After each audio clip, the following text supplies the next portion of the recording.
The story begins with a kite soaring freely above a bustling city, drifting wherever the wind takes it. In this city lives a bright and curious 8-year-old girl named So-won. Despite her young age, she's remarkably intelligent. Every day she walks to school with her best friend, Young Suk.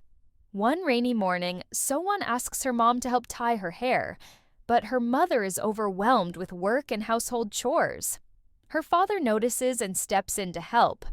As So-won prepares to leave, the rain intensifies.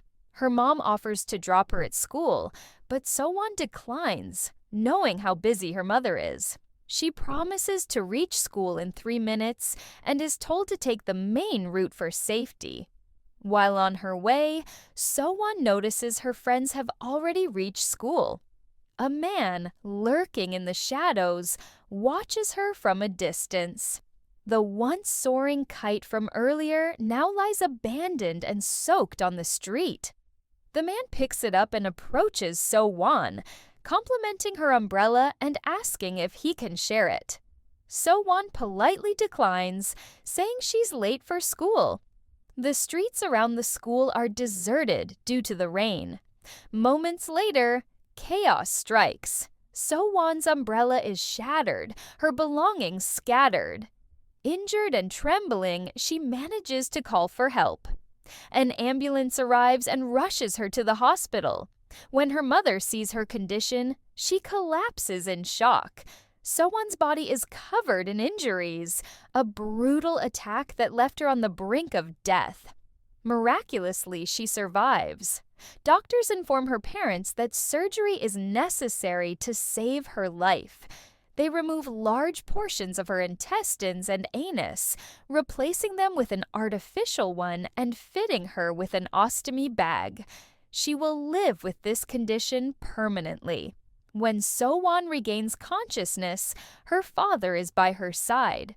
She asks if he skipped work and tells him that the attacker wore pants with many pockets. Though weak, she insists she doesn't want to forget anything. She wants justice. Her father listens, holding back tears as she falls asleep. Outside her hospital room, police inform her parents they've identified the suspect but lack evidence to arrest him. They need So-won's testimony. Her father is ready to act, but her mother is furious. She refuses to let So-won relive the trauma. A heated argument erupts between them. A police officer suggests bringing So-won's toys to help with her therapy. Her father returns home and finds her favorite toy, Kokomong. At the hospital, a female psychiatrist begins treatment, gently building trust with So-won using the toy. As So-won grows more comfortable, the psychiatrist starts showing her photographs of different men. When she sees her attacker, So-won shuts her eyes. Later, she is shown smaller photos. With trembling hands, she points to the man who destroyed her life. With her identification, the police finally have what they need. After So-won identifies the suspect, the psychiatrist reminds her father that So-won's healing, both physical and emotional, requires family support. She gives him her card and offers help anytime. But So-won's mother, overwhelmed by anger and grief, refuses the card and rejects the offer. Meanwhile, the police arrest the rapist, and the story spreads quickly in the media. Reporters swarm the hospital, seeking a sensational headline. So-won's father, desperate to shield his daughter, races to the hospital. As she is being moved to another room, the media pushes in.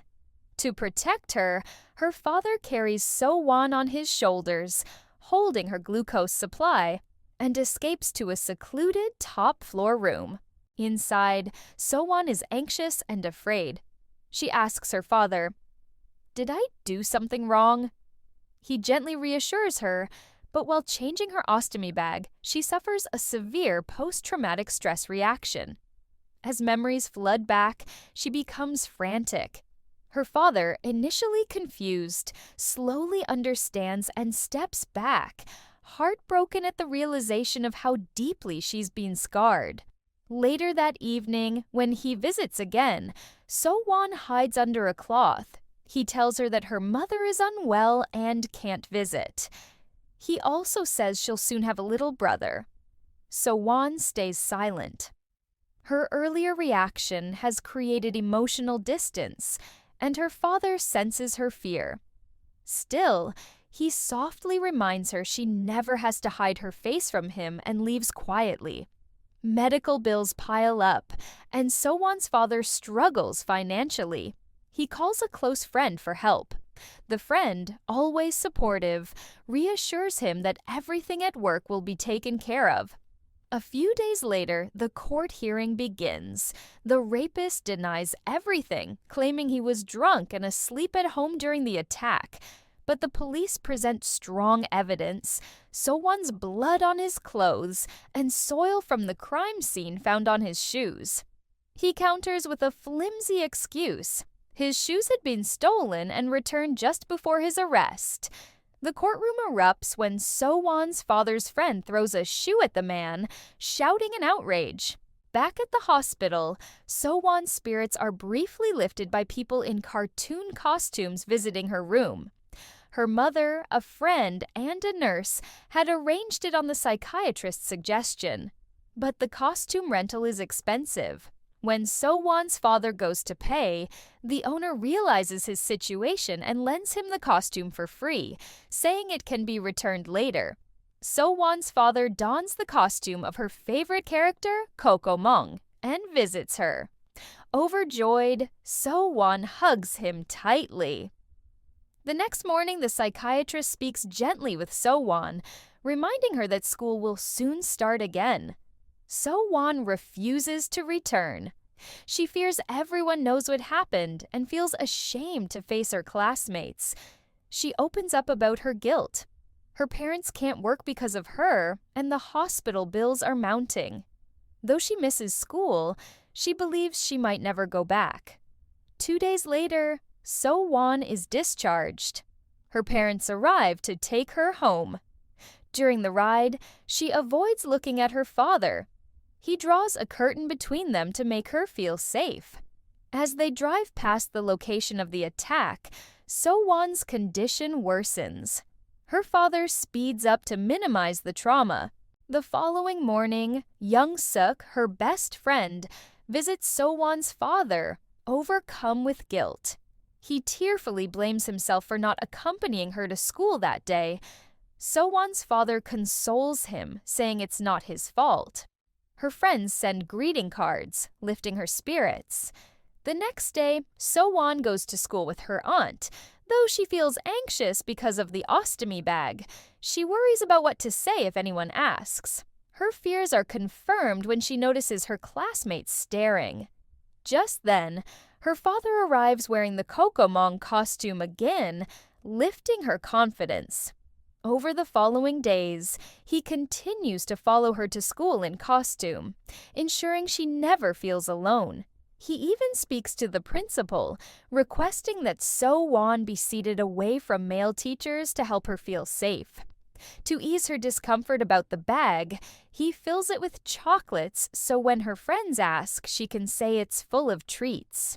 When asked, So-won proudly shares the chocolates and walks to school with Young-suk, comforted by the presence of Kokomong.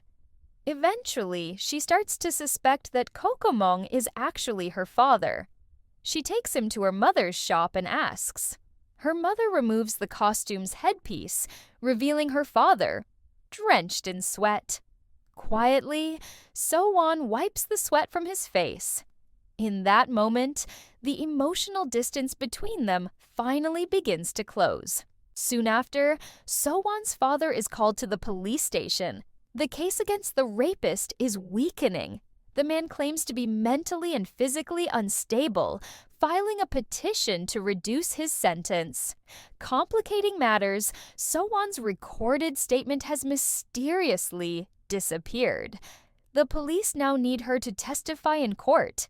Knowing how difficult this will be, her father visits the rapist in prison. The man denies everything, then shamelessly offers money in exchange for silence.